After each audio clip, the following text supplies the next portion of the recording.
That secondary accident includes 3 vehicles. Confirmed extrication. Today, the Boone County Fire Protection District mourns one of its own.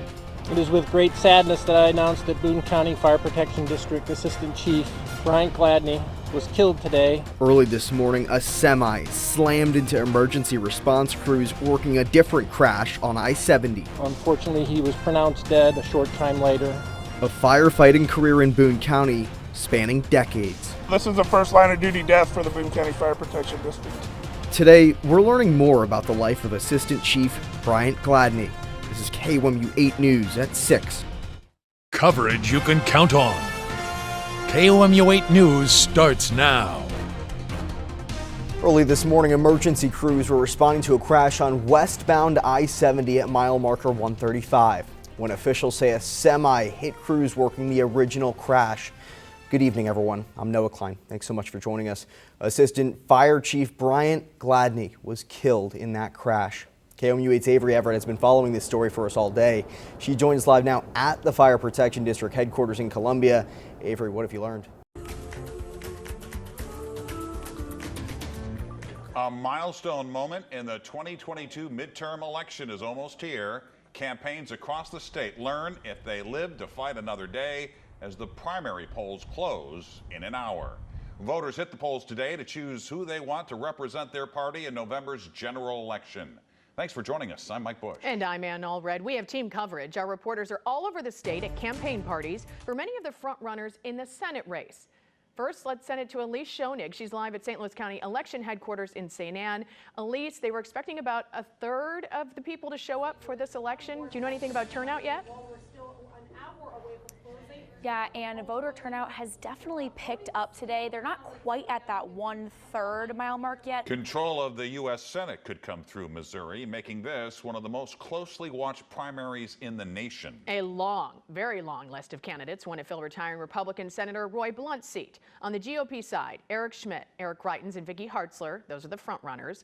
Whoever wins this race will likely face either Lucas Kunce or Trudy Busch Valentine at the general election in November. Let's begin on the GOP side. Holden Kerwicki is with the Greitens campaign. We'll check in with him in just a bit. But let's begin with Sarah Mackey, who is at Eric Schmidt's watch party in Westport Plaza. Sarah.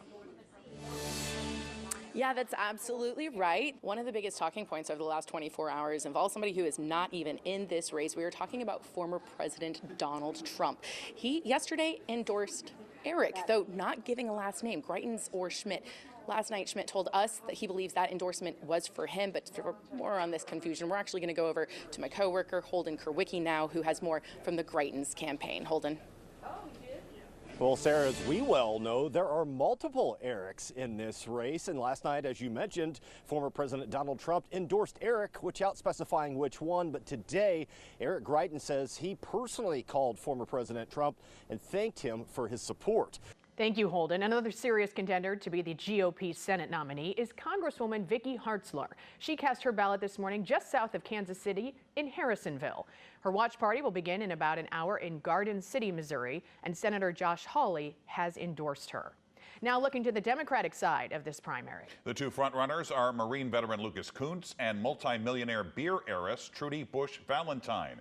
Our Justina Coronel is at Trudy Busch Valentine's watch party, but first let's go to Pepper Baker, who is live in Kansas City at Lucas Kunce's watch party. Mike, and we made it on the inside, and in just about 30 minutes, Lucas Kunce will welcome his supporters here at Tomstown here in Kansas City for his watch party. But we're going to head over to Justina Coronel, who's back in St. Louis, who is now covering the watch party for another frontrunner of this primary, Trudy Busch Valentine. Yeah, Pepper, it's quiet right now here at the Union Hall for the Sheet Metal Workers Local 36, but soon that will all change as supporters come through those doors at 7 o'clock when they open. Let's move on to a few other races we're following. Voters in Hazelwood, Jennings, Olivet, and St. Louis City, they're deciding on their Democratic nominee for Missouri's 1st Congressional District. The incumbent, Cori Bush, is looking to keep her seat. She cast her ballot this morning. Steve Roberts, Bush's biggest opponent, cast his ballot first thing this morning. There are several other candidates in this race, including some Republicans. But the district is a very Democratic stronghold, so the primary is expected to decide who the candidate will which one will win in November. Today, people in St. Louis County are voting for their county executive. Incumbent Sam Page cast his vote this morning, and he's hoping to keep his seat, running against Jane Duker, the attorney. Shamed Dogan and Catherine Pinner are running on the Republican side. Join us tonight for our primary coverage. We'll go live as soon as the polls close at 7 p.m. on the 5+ app. We'll also have expanded results on 5 on Your Side at 10 and reaction tomorrow morning on Today in St. Louis. And stay up to date with all the races. Just text the word results to 314-425-5355 and we'll text a link to election results straight to your phone. Senator Josh Hawley is in town today. The reason he says he needs to see the flood damage for himself. Tonight, an update on an attempted carjacking at a Walgreens that we first told you about last night. A woman was shot in the chest as a man was attempting to take her car in the parking lot of the store on North Grand in St. Louis. We're now learning the woman was handing him the car keys when he shot her multiple times. She was taken to the hospital. No word yet on the extent of her injuries. The gunman ran away.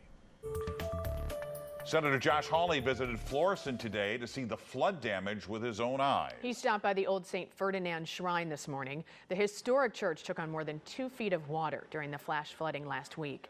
Senator Hawley also toured the nearby Knights of Columbus, where the basement flooded. He says the reason he's visiting is to push for federal assistance. I need to see it for myself, because getting the federal government to act, a big part of that is saying, no, don't tell me it's not that bad. I saw it. It's bad. You need to get your damage assessments done. You need to get help to people, and they need to get moving on that, and that's why I'm here. Senator Hawley also toured the damage in University City. KOMU8 News starts with breaking news. We've got shots fired. We got one down. We're on the Petromart of Ash and Stadium. We need medics emergency. That's police scanner traffic after a Columbia police officer shot and killed a man at the Petromart at Ash Street and Stadium just a few hours ago. Good evening, everyone. I'm Jordan Berger. Thanks so much for joining us tonight. We have team coverage of the shooting. KOMU8's Emily Spain and Natalie Pace are live at the scene of the incident where CPD Chief of Police Jeff Jones held a briefing. We start with KOMU8 anchor Emily Spain. Emily? Hundreds stop and smell the flower, but it's not the roses they're sniffing. The rare sight and smell at the Missouri Botanical Garden. If you want to see Luna the corpse flower, you're out of luck. The Missouri Botanical Garden closed an hour ago, and Luna is closing along with it. Let's take a live look at Luna in the Climatron right now at the Missouri Botanical Garden. You can see quite a few people there, people taking pictures in front of it. The flower is nearly closed. It's starting to close. People lined up to see this plant all day today, and last night there was a line wrapped around the block. The flower is known for that terrible smell when it blooms and its large size. This is going to be some of the worst tornado damage that we've seen in a long time. This morning, 6 states are picking up the pieces of their communities after dozens of tornadoes left destruction last night. We're going to lose over 50 people, probably closer to somewhere between 70 and 100. It's devastating. In Kentucky, factories flattened. It's devastating to see stuff that I grew up with. I mean, it's just gone. Tennessee seeing towns taken away, and a little bit closer to home. That was completely destroyed. It looked like somebody just blew out the whole back area. The roof of a St. Louis area Amazon center ripped off. This is KOMU8 News Today. Flooded roads and rushing water. Hours of rain this morning caused more than 10 roads to close in our viewing area. Good evening, everyone. I'm Emily Spain. Thanks for joining us. Here's a look at one of those roads. It flooded in Howard County. They had to close it down. It's not over yet. Let's start now with Chief Meteorologist Ken Jawicki. You've been tracking this. What you got for us? What a great sound. We heard lots of thunder just like that throughout last night, and lightning lit up the skies. This is video from our crews in downtown Columbia around 11 o'clock last night.